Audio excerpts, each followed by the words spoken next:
Good morning, viewers, wherever you're joining us, welcome from. Please get yourself a hot cup of coffee or a sachet of pure water, that just as I have done. Do you guys know that the northern Muslim youth are now crying that Tinubu should sack or place all Christian soldiers on close surveillance? That what they are noticing on the social media is making the Muslim communities panic, afraid, and scared. That they do not feel safe, that all the Christian soldiers are supporting Sharia ban, which is passed by the Trump government in the United States of America. That Nigeria will not be safe under the rulership of Tinubu, wherein a Christian, after almost 10 years, a Christian for the first time is the chief of defense staff. That this must be stopped. The Christian soldiers, you have it on my screen, who has been reposting. And you guys remember yesterday, I made a program wherein I said that Donald Trump has banned all the perpetrators of Sharia.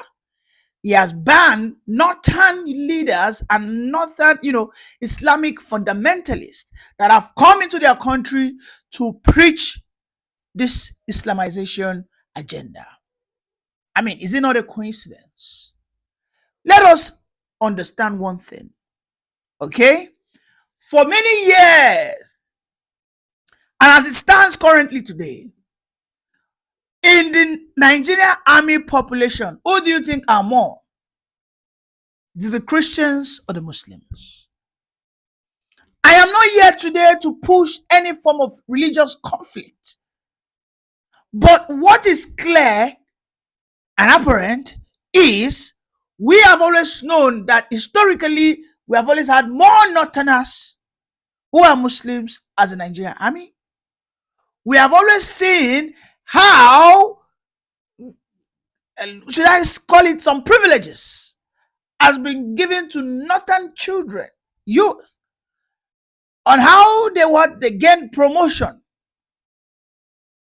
They climb that promotional ranking in quick successions. But never has there been a time that the Christians will say they want to galvanize and start pushing against Islamic officers. In fact, you know the one that breaks my heart the most? One Arewa daddy calling himself Ishaka. He said this is why the Christians should never be allowed to hold critical positions in the Nigerian army. That ever since Christopher Musa, General Musa, has been made the chief of defense staff since 2023,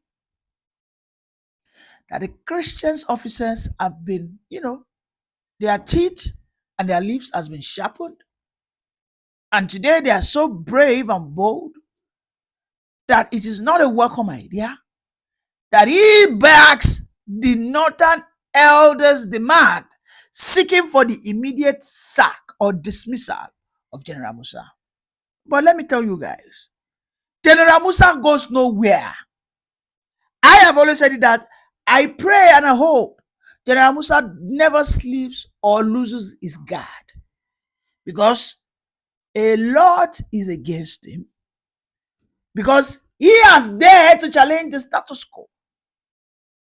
General Musa was the one that said that in the north, upon his investigation, he has realized that an ordinary Fulani man sees a cow as his paradise.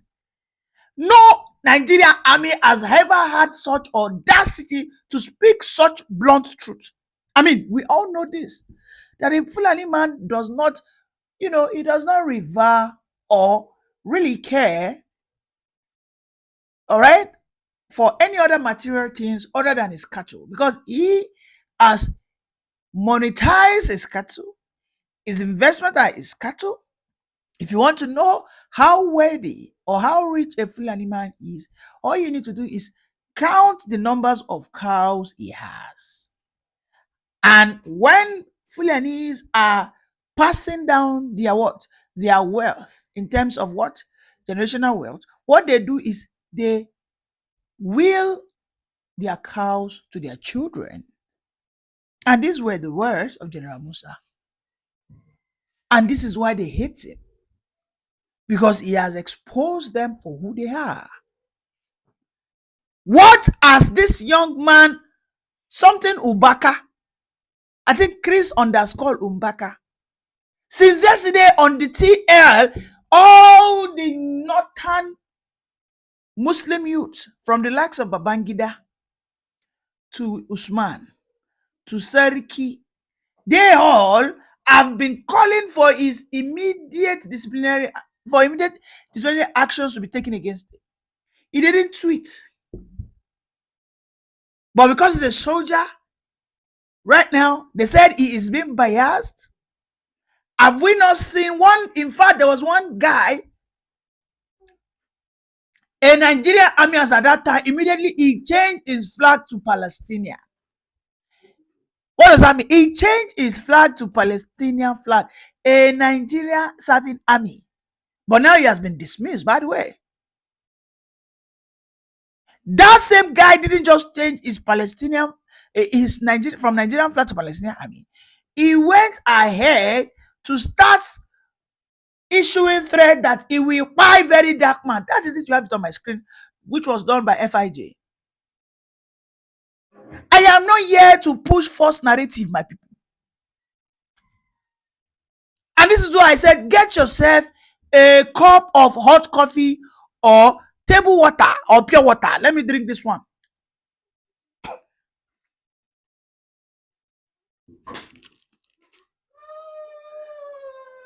So you can see what I'm saying, that this country is not supposed to exist. Muammar Gaddafi has said Nigeria must be splitted into two based on religious lines. Muammar Gaddafi has said the northern Nigeria should be an Islamic state, while the southern Nigeria should be Christians dominant state, from Middle Belt downwards. I was surprised when I saw this recommendation from Gaddafi in 2011, in 2012, when he gave such recommendation to the likes of Jonathan, who lacks the capacity, the courage to do the right thing.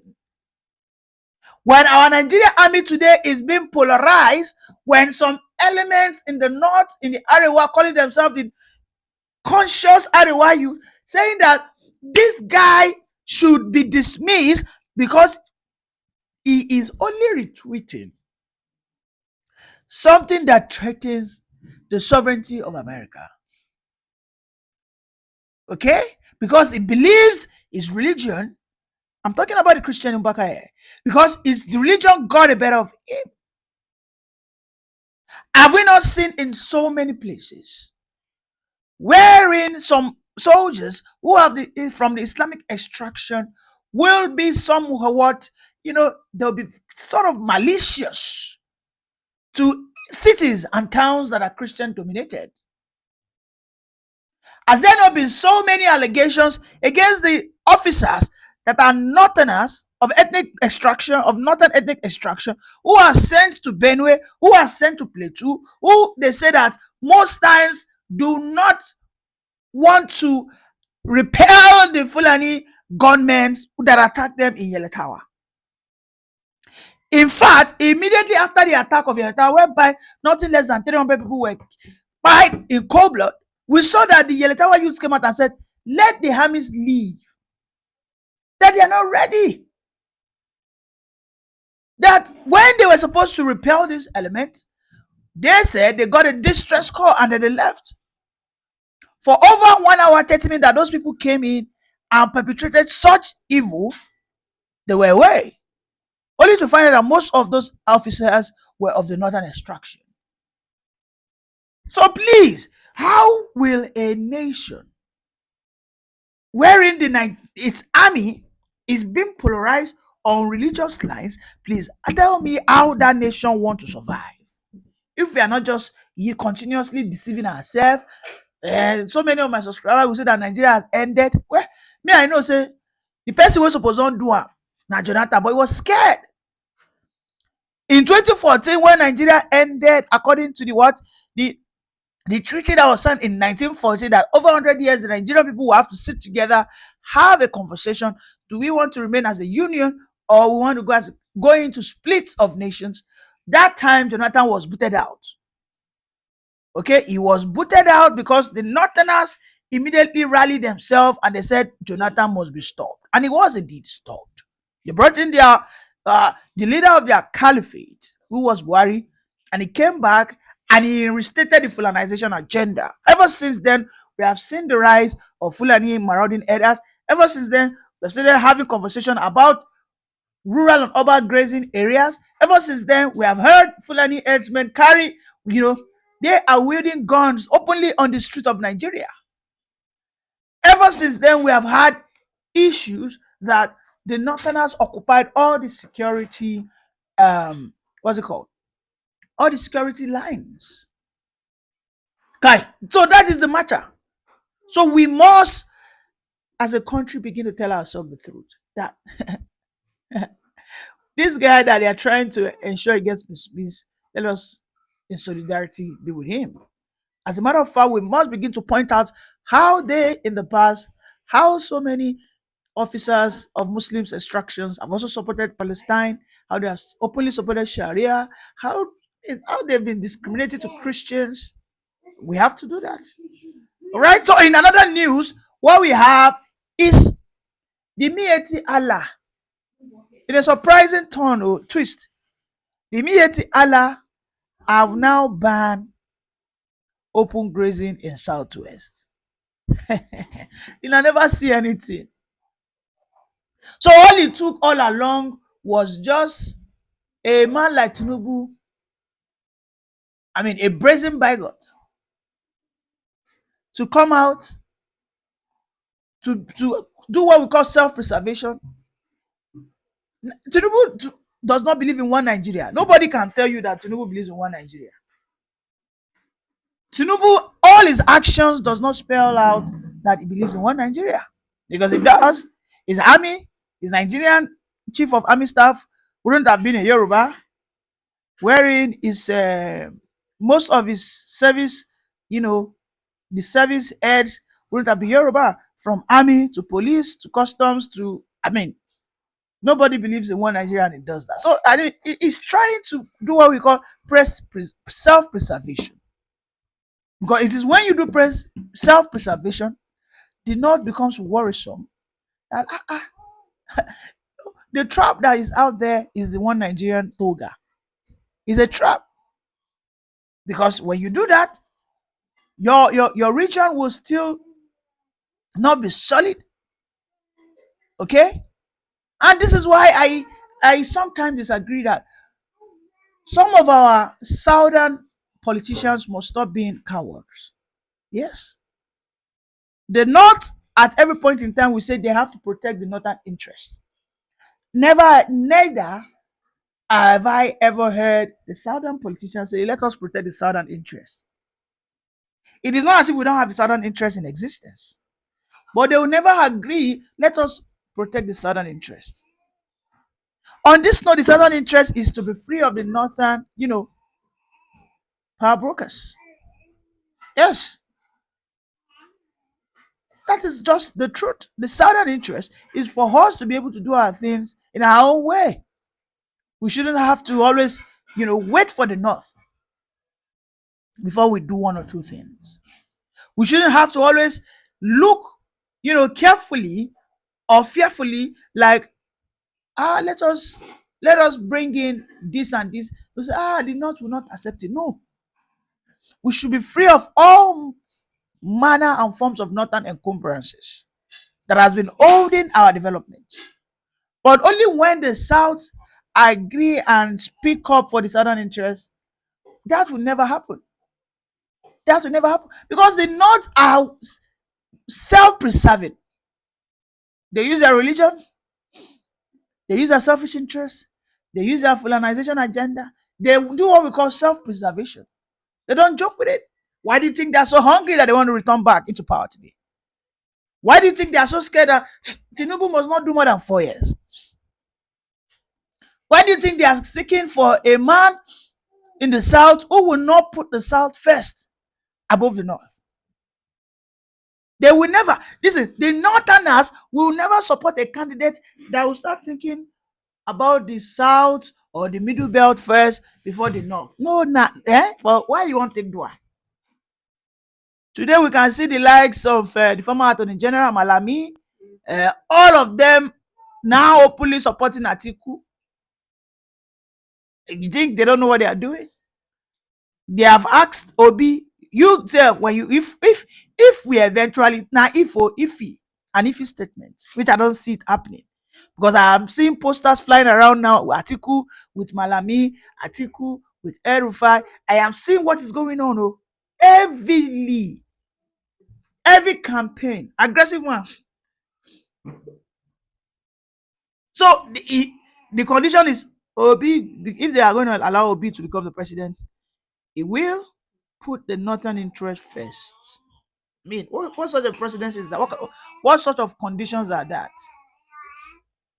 You have to put the north in, like they are the child born with the silver spoon, like they are the child born with the privilege, like they are the only people that must get everything first before any other person.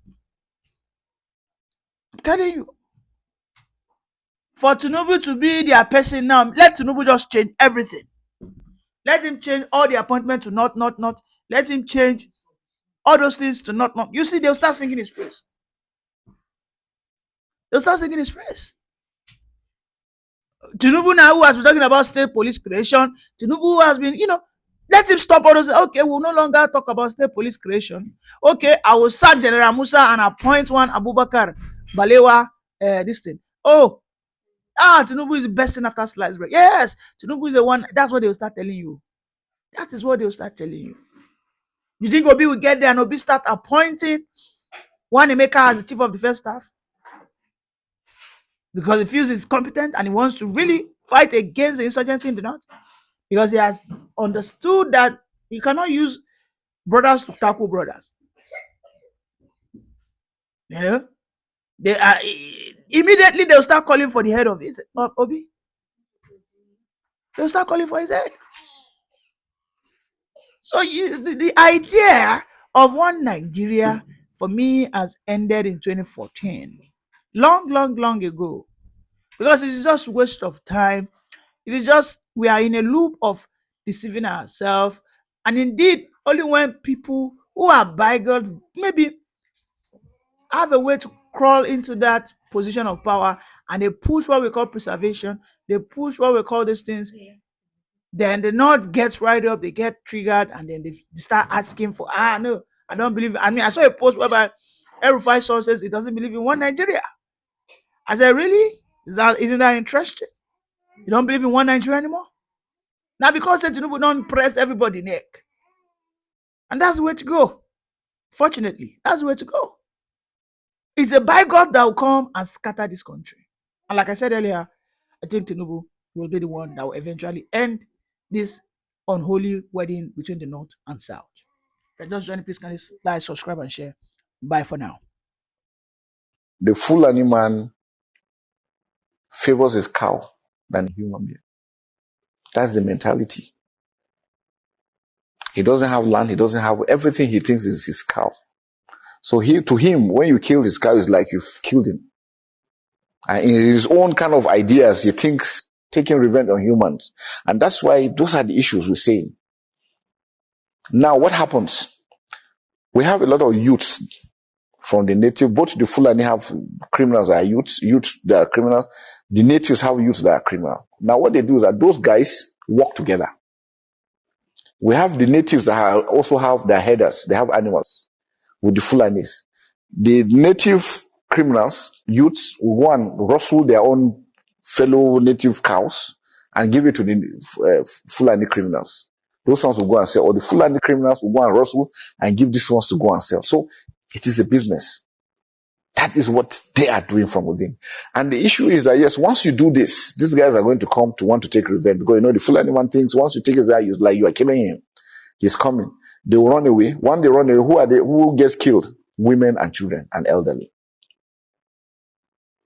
So you see, it is, and then now bitterness has come into the issues. Now it has become a ting tong. And because we try as much, what they do normally is, once they see where here is defended, they look for any isolated village and just attack it.